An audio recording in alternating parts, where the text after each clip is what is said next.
Hi friends, तो कैसे आप सभी। आई होप कि आप सभी बढ़िया होंगे और आपकी पढ़ाई भी अपने अपने घरों में बहुत अच्छे तरीके से चल रही होगी।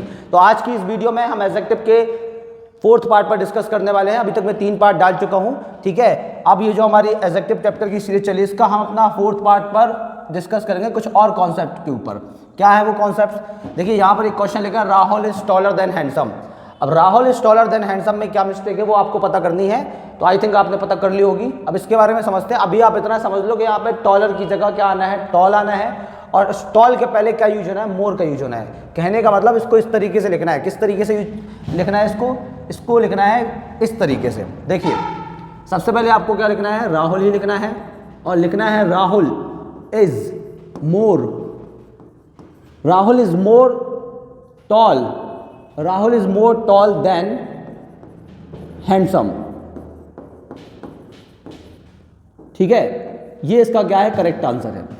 अब ये क्यों करेक्ट आंसर है इसके बारे में हम समझेंगे। देखिए अभी तक आपने समझा होगा कि कंपैरिजन करने के लिए हम कंपैरेटिव डिग्री यूज करते हैं, बट ऐसा नहीं है। हम पॉजिटिव डिग्री भी यूज करते हैं, लेकिन वो कंपैरिजन किस प्रकार का होगा जहां पर पॉजिटिव डिग्री यूज होगी, इसको समझना है ना। देखिए इसको समझने के लिए आपको ये चीज़ समझनी पड़ेगी। यहाँ पर एक कॉन्सेप्ट है ना, ये बहुत इंपॉर्टेंट कॉन्सेप्ट है एग्जेक्टिव चैप्टर का। बच्चे इसमें अक्सर गलतियां कर जाते हैं। देखिए यहाँ पर लिखा है two qualities of the same person. जब हम किसी एक ही व्यक्ति की 2 क्वालिटीज के बीच में कंपैरिजन करते हैं, तो इस कंडीशन में हम कंपैरेटिव डिग्री का यूज नहीं करते हैं। इस कंडीशन में हम पॉजिटिव डिग्री का यूज करते हैं दोनों बार। उन दोनों क्वालिटीज को हम पॉजिटिव डिग्री में लिखते हैं। वो जो दोनों क्वालिटीज आती हैं वो पॉजिटिव डिग्री में आती हैं, और बीच में देन भी यूज होता है, देन यूज करेंगे। लेकिन जो ये पहली पॉजिटिव डिग्री है, इस पहली पॉजिटिव डिग्री के पहले मोर भी यूज करते हैं। तो क्या बनेगा, पैटर्न कुछ इस तरीके से बनेगा। सबसे पहले क्या करेंगे, मोर यूज करेंगे, फिर पॉजिटिव डिग्री लगाएंगे, फिर क्या करेंगे, देन यूज करेंगे, ठीक है, फिर पॉजिटिव डिग्री लगाएंगे। चलिए तो देखते हैं तो कैसे। देखिए यहाँ पर आप देखो 2 सेंटेंस मैंने आपके लिए दिए हैं। क्या है, Rahul is smarter than brave.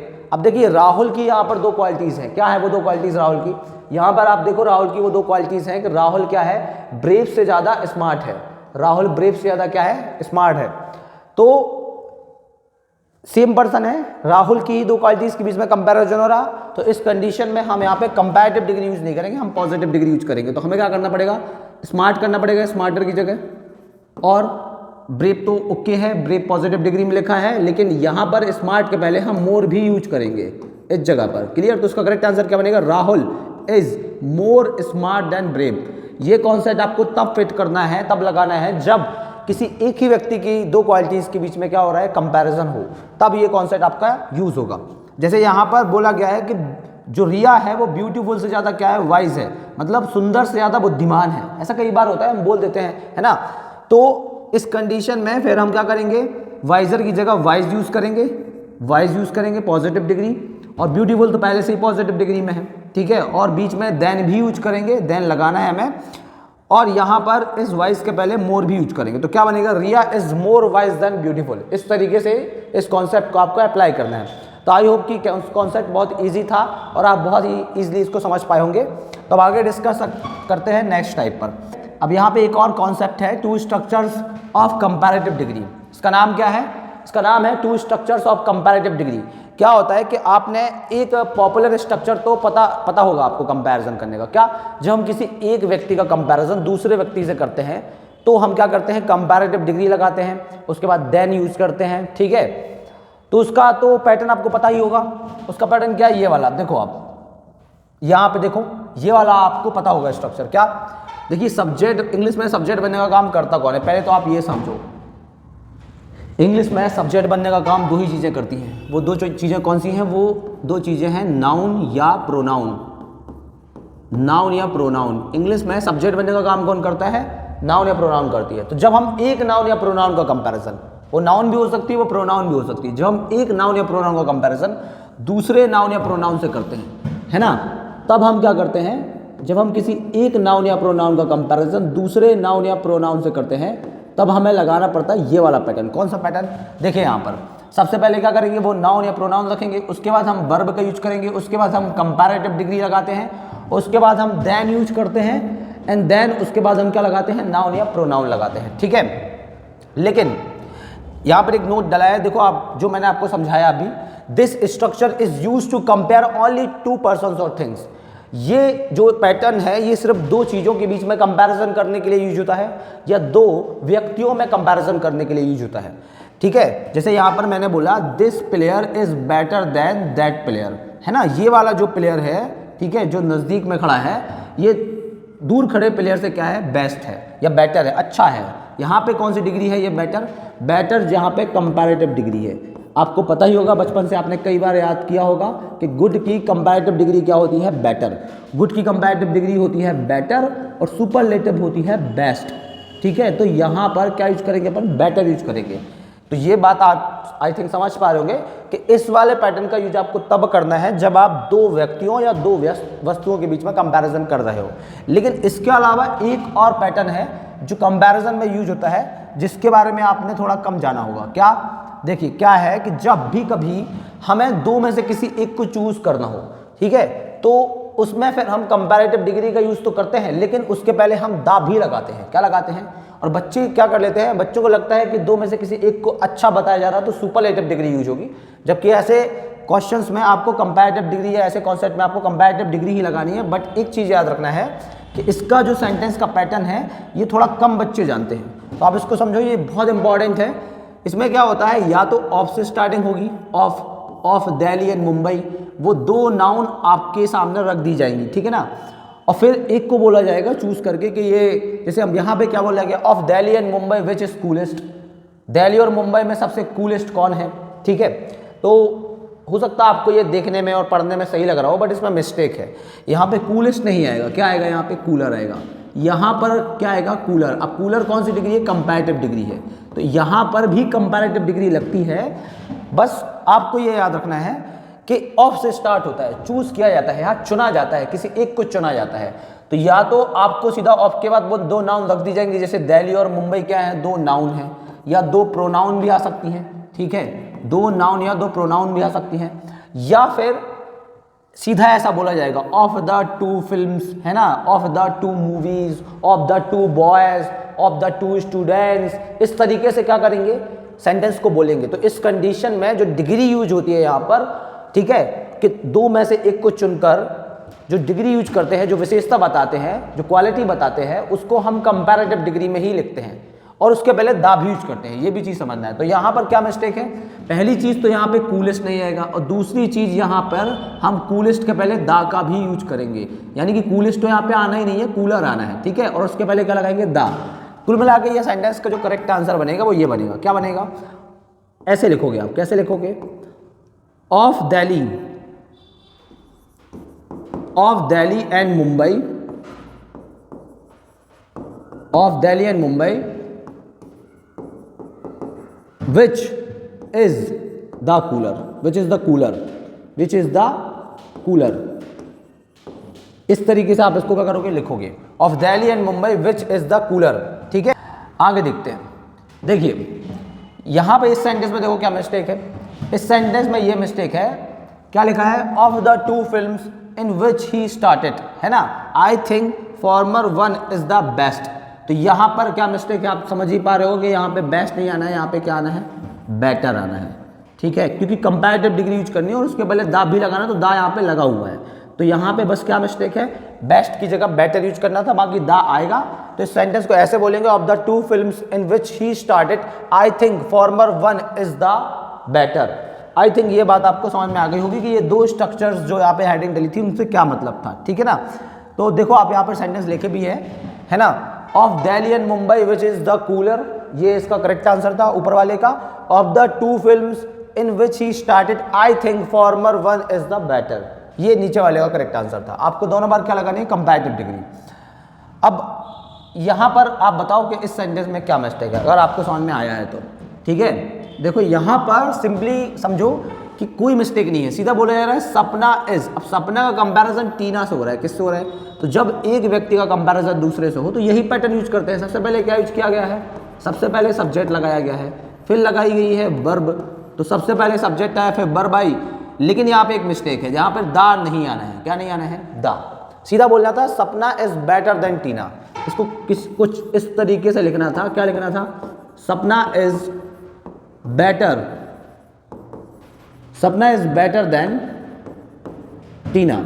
दा आपको जब यूज करना है कंपैरेटिव डिग्री के पहले, जब आपको वो वाला पैटर्न समझ में आए, जब आप जो मैंने दूसरा पैटर्न आपको बताया चुनने वाला, जब एक को चुना जाए, ठीक है, दो चीजें बताई जाए और दो में से एक को चुना जाए और ऑफ से स्टार्ट हुआ, ऑफ द टू फिल्म्स या ऑफ दिल्ली एंड मुंबई, है ना, इस तरीके से। तो इस वाले पैटर्न में आपको कंपैरेटिव डिग्री के पहले दा का यूज नहीं करना। इसमें ये मिस्टेक थी कि यहाँ पे क्या नहीं आना था, दा नहीं आना था। क्लियर?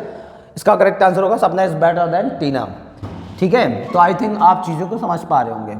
तो इसका करेक्ट आंसर है सपना इज बेटर देन टीना। आगे बढ़ते हैं। अब कुछ यहाँ पर मैंने कुछ छोटे छोटे कॉन्सेप्ट्स हैं एडजेक्टिव के, कुछ छोटे छोटे ऐसे भी एडजेक्टिव हैं जिनके बारे में जानना है। Correct uses of some adjectives. Correct uses of some adjectives में सबसे पहले यहाँ पर एक क्वेश्चन दिया गया है आपके लिए, she performed very good in the board examination. क्या क्वेश्चन है? She performed very good in the board examination. I think आप इसमें मिस्टेक ढूंढ पाए होंगे, क्या मिस्टेक है। इसके बारे में समझने के लिए सबसे पहले आपको ये जानना पड़ेगा कि आखिर यहाँ पे क्या आना चाहिए। देखो अब यहाँ पर आप समझो क्या लिखा है, गुड और वेल के बारे में हमें समझना है। कुछ छोटे छोटे एडजेक्टिव हैं, बड़े बड़े जितने भी कॉन्सेप्ट है वो मैंने आपको बता दिए। ठीक है, अब यहाँ पे कुछ छोटे छोटे एडजेक्टिव हैं। सबसे पहले देखते हैं गुड और वेल का यूज। गुड और वेल के बारे में जानते हैं। गुड और वेल के बारे में आपको जानने के लिए सबसे पहले यहाँ पे समझो गुड को। किसको? गुड। गुड क्या है? एक एडजेक्टिव है, इसकी डिग्रीज बनती है गुड, बेटर, बेस्ट। ठीक है, ये इसका क्या यूज है? Tells the quality of a person और थिंग। जब हमें किसी पर्सन या कोई चीज़ है उसकी क्वालिटी को बताना होता है कि वो अच्छी है। इसका मीनिंग तो आपको पता ही होगा। इसका मीनिंग क्या होता है? अच्छा। ठीक है, बढ़िया या अच्छा कह सकते हैं अपन। तो जब हमें किसी एक वस्तु या व्यक्ति की क्वालिटी बतानी होती है कि वो अच्छी है, उसकी क्वालिटी बढ़िया है, तब हम क्या करते हैं? गुड का यूज करते हैं। जैसे कि यहाँ पर आप कुछ चीज़ें समझो पहले। सी इज अ प्लेयर। यहाँ पर बोला गया है कि जो सी है वो क्या है? एक प्लेयर है। और यहाँ पर देखो सी स्पीक्स इंग्लिश, और वो क्या करती है? इंग्लिश बोलती है। ठीक है, जो सी है वह क्या करती है? इंग्लिश बोलती है।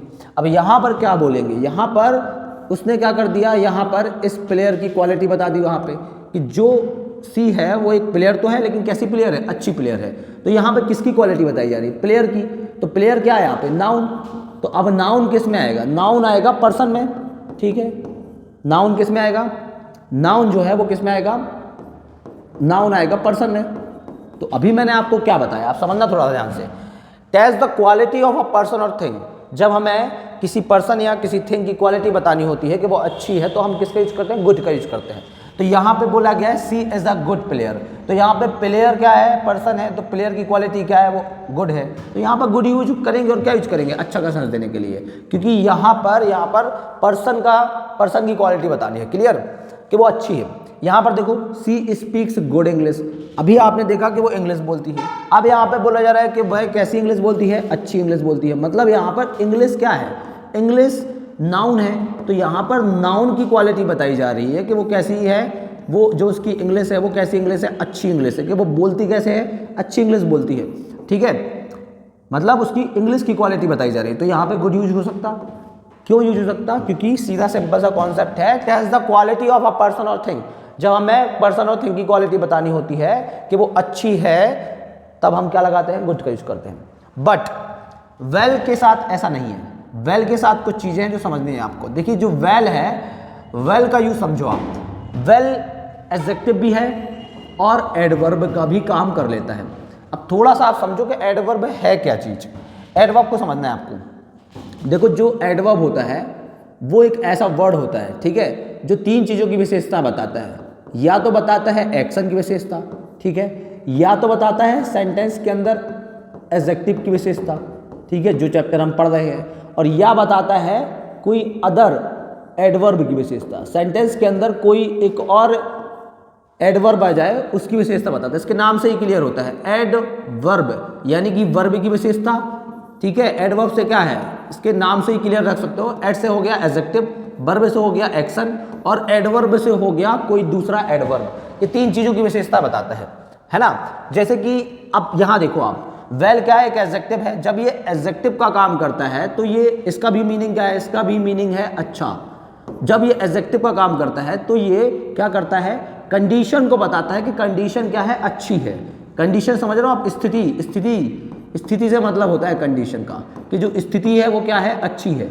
जब ये एडजेक्टिव का काम करता है, ठीक है। और जब ये एडवर्ब का काम करता है तो ये बताता है कि एक्शन का जो तरीका है, यहाँ पे क्या लिखा है, in a good manner. In a good manner से क्या मतलब है, जब आप एक्शन का तरीका बताएं, क्या बताएं, ठीक है। यहाँ पर जब ये वेल एडवर्ब का काम करता है तो ये एक्शन का क्या बताता है, तरीका, कि एक्शन का तरीका क्या है, एक्शन का तरीका जो है वो अच्छा है। एक्शन का तरीका क्या है, अच्छा, क्लियर। एक्शन का तरीका बताने के लिए आप किसका यूज करते हैं, वेल का यूज करते हैं, कि एक्शन क्या है, एक्शन यानी कि जो काम करने का तरीका है वो क्या है, अच्छा है। उस कंडीशन में जो वेल होता है वो एडवर्ब होता है। अब इन चीज़ों को आप समझो कि इनका क्या यूज है, ठीक है। देखिए यहाँ पर मान लीजिए आपसे किसी ने बोला हाउ आर यू, क्या बोला, हाउ आर यू, तब आप रिप्लाई क्या देंगे, आई एम गुड या आई एम वेल, तो आप बोलेंगे आई एम वेल। क्यों, क्योंकि आपको यहाँ पर कंडीशन बतानी है, ठीक है। एडजेक्टिव का क्या काम होता है, एडजेक्टिव का काम होता है किसी नाउन या प्रोनाउन के बारे में बताना है। एडजेक्टिव का काम क्या होता है, एडजेक्टिव का काम होता है किसी नाउन या प्रोनाउन के बारे में बताना, ठीक है। नाउन या प्रोनाउन के बारे में जो वर्ड बताता है उसको ही एडजेक्टिव बोलते हैं, या तो नाउन या तो प्रोनाउन सेंटेंस के अंदर, क्लियर।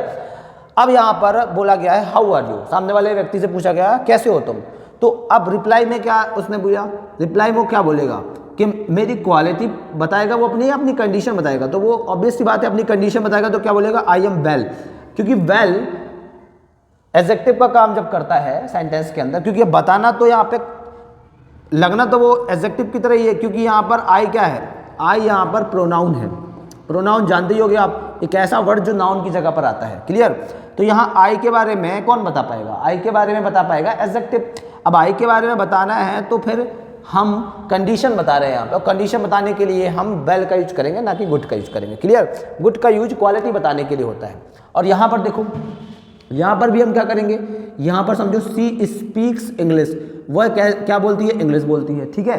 अब यहाँ पे क्या बोला गया है, सी स्पीक्स इंग्लिश गुड। अब ये गलत हो गया, क्यों गलत हो गया, क्योंकि अब ये उस सेंटेंस जैसा नहीं है कि सी स्पीक्स से गुड इंग्लिश, वहाँ पर इंग्लिश की क्वालिटी बतानी थी, लेकिन यहाँ पर किसकी क्वालिटी बतानी है, यहाँ पर बताना है एक्शन के बारे में। किसके बारे में, ये है एक्शन, बोला जा रहा है कि वह बोलती है, कैसी इंग्लिश बोलती है, अच्छी इंग्लिश बोलती है। तो यहाँ पर एक्शन का तरीका बताना है कि एक्शन का जो तरीका है वो क्या है, अच्छा है, ठीक है।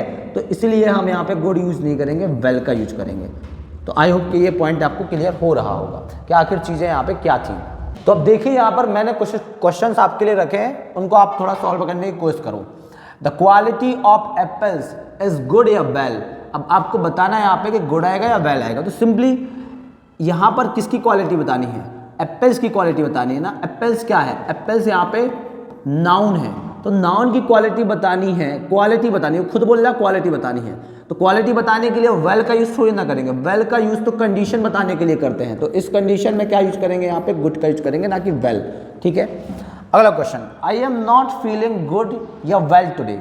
गुड आना है या वेल आना है, तो सिंपली आप समझो कि यहाँ पर क्या बतानी है, कंडीशन बतानी है ना, कि मैं अच्छा महसूस आज नहीं कर रहा हूँ, ठीक है ना, मेरी कंडीशन अच्छी नहीं है। तो इस कंडीशन में आप कंडीशन बताने के लिए क्या यूज करते हैं, वेल, गुड का यूज नहीं करते हैं। तो आई थिंक आप चीज़ों को समझ गए होंगे गुड और वेल में क्या डिफरेंसेस थे।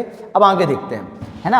आपके लिए मैंने यहाँ पे क्वेश्चन पहले दिया था, अब आप चाहो तो उसे इजिली सॉल्व कर सकते हो, ठीक है। क्या लिखा है, she performed very good in the board examination. She performed very good in the board examination, तो उसने परफॉर्म किया। यहाँ पे किसके बारे में बताया जा रहा है, परफॉर्म के बारे में। अब परफॉर्म क्या है, परफॉर्म एक एक्शन है, कि उसका जो तरीका था, परफॉर्मेंस जो थी वो क्या थी, अच्छी थी। तो अब अगर एक्शन के बारे में बताना है तो एडवर्ब की रिक्वायरमेंट है, और गुड तो सिर्फ एक एडजेक्टिव का काम करता है। गुड केवल क्या करता है, एक एडजेक्टिव का काम करता है, लेकिन हमें यहाँ पे चाहिए एक्शन के बारे में जो बता सके, और अच्छा का सेंस दे सके, बढ़िया का सेंस दे सके। तो इस कंडीशन में बढ़िया का सेंस देने के लिए हम वेल का यूज करेंगे, क्योंकि वेल एक एडवर्ब का भी काम कर लेता है, वो एक एडवर्ब भी बन जाता है, और एडवर्ब भी एक्शन के बारे में बता सकता है, ठीक है। एक्शन के बारे में कौन बता सकता है, एडवर्ब। तो आई थिंक आप इन चीज़ों को समझ गए होंगे कि आखिर इनमें क्या डिफरेंसेस थे गुड और वेल में। आप चलते हैं नेक्स्ट टाइप में, है ना। तो यहाँ पे क्या आंसर है, she performed very well in the board examination. तो अब देखते हैं नेक्स्ट टाइप। अब जो हमारे ये नेक्स्ट टाइप है, यहाँ पर मैंने आपके लिए दो क्वेश्चन रखे हैं। Indira Gandhi was the first prime minister of India, और अगला है Gandhi ji was the first leader of his time, है ना। अब यहाँ पर आप देखो कि पहली चीज़ तो यहाँ पे टाइपिंग मिस्टेक है। क्या है टाइपिंग मिस्टेक, कि यहाँ पर दा लिखा गया है। क्लियर, क्या लिखा गया है? दा। Gandhi ji was the first leader of his time. I think आपने इन सेंटेंसेस में अभी तक मिस्टेक निकाली होगी, जो भी होगी। अगर नहीं निकाली तो मैं आपको बता दूं कि यहाँ पर मिस्टेक ये है कि यहाँ पे फर्स्ट की जगह दोनों बार क्या आना है? फॉरमोस्ट आना है। फर्स्ट की जगह दोनों बार क्या आना है? फॉरमोस्ट। यहाँ पर भी क्या आना है? फॉरमोस्ट।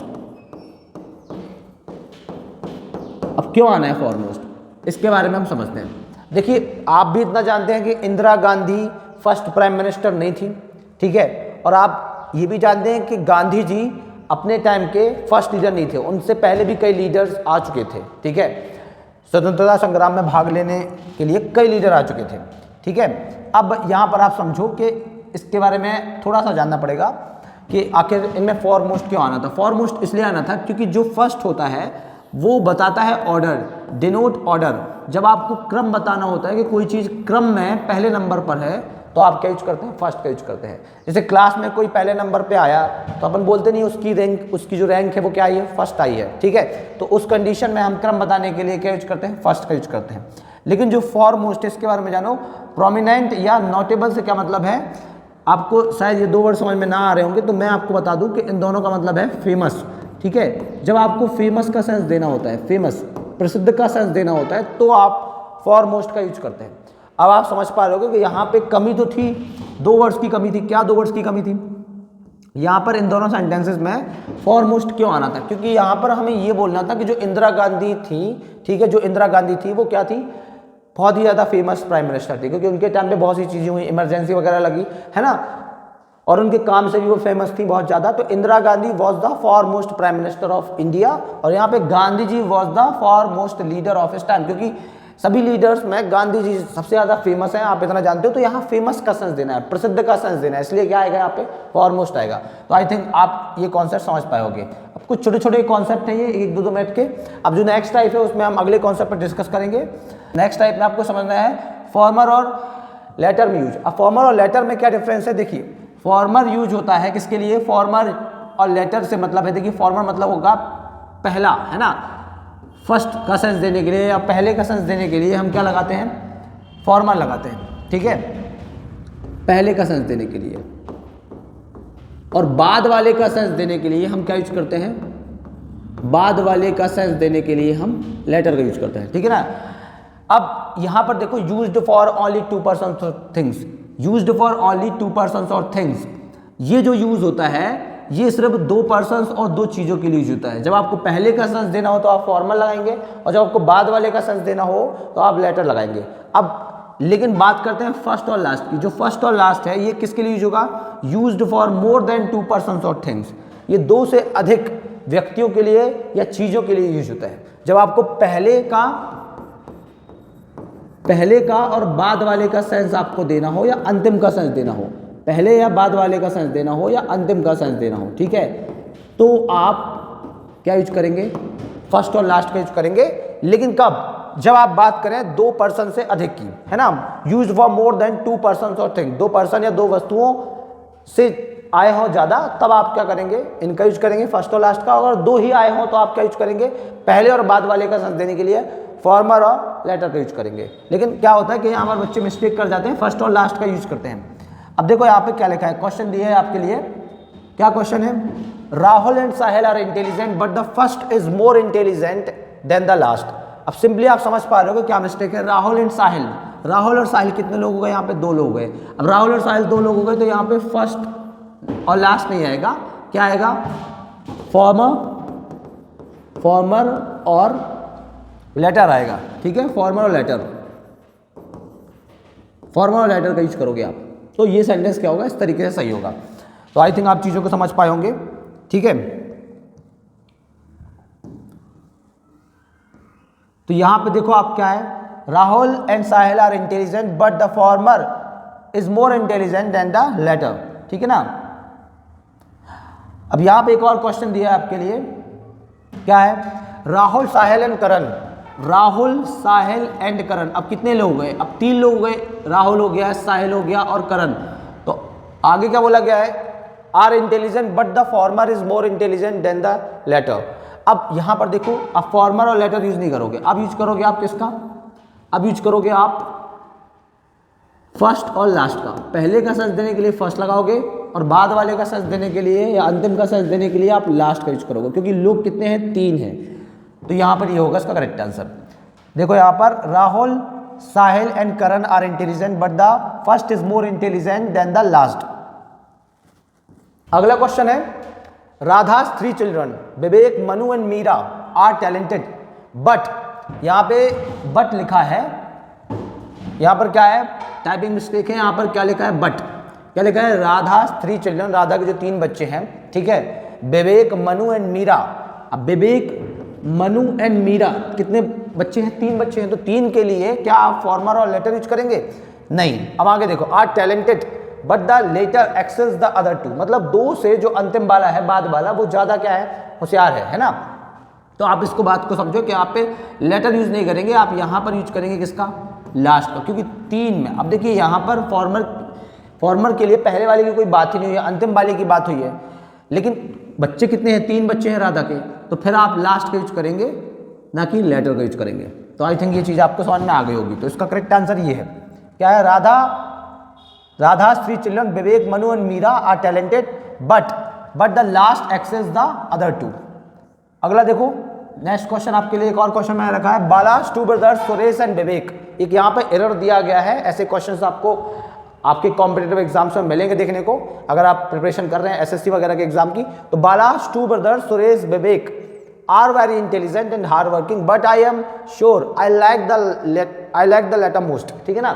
अब यहाँ पर देखो कितने बच्चे हैं, बाला के कितने बच्चे हैं, बाला के 2 भाई हैं, बाला के 2 भाई हैं, कितने भाई हैं, 2 भाई, सुरेश और विवेक। अब 2 लोग आए हैं, ठीक है ना, क्या बोला गया, आर वेरी इंटेलिजेंट, बहुत इंटेलिजेंट और हार्ड वर्किंग है, बट आई एम श्योर, कि मैं श्योर हूँ, I like the latter most, कि मैं श्योर हूँ कि मुझे अंतिम वाला ही सबसे ज़्यादा पसंद है। तो इस कंडीशन में आप क्या करेंगे, आप लेटर यूज नहीं करेंगे, करेंगे या नहीं करेंगे, करेंगे। क्यों करेंगे, क्योंकि आप समझो कि 2 बच्चे हैं, कितने बच्चे हैं, 2 भाई हैं, सॉरी यहाँ पर क्या है, भाई हैं, 2 भाई हैं, तो उस कंडीशन में 2 के लिए फॉर्मल और लेटर लगाते हैं, बट आपको यहाँ पे मोस्ट की जगह क्या यूज करना पड़ेगा, मोर यूज करना पड़ेगा, कंपैरेटिव डिग्री यूज करनी पड़ेगी, ठीक है ना, क्योंकि चूज किया जा रहा है ना यहाँ पे, जो बाला के 2 भाई, मैंने बताया था चूज किया जाए तो कंपैरेटिव डिग्री लगाते हैं। तो मोस्ट जो है वो सुपरलेटिव डिग्री, किसकी, मच की कंपैरेटिव डिग्री क्या होती है, मोर, और सुपरलेटिव क्या होती है, मोस्ट, ठीक है। इसके बारे में थोड़ा सा समझो आप, जो मच है वो पॉजिटिव डिग्री है, जो मोर है वो कंपैरेटिव डिग्री है, और जो मोस्ट है ये आपकी क्या है, सुपरलेटिव डिग्री है, ये आपकी सुपरलेटिव डिग्री है।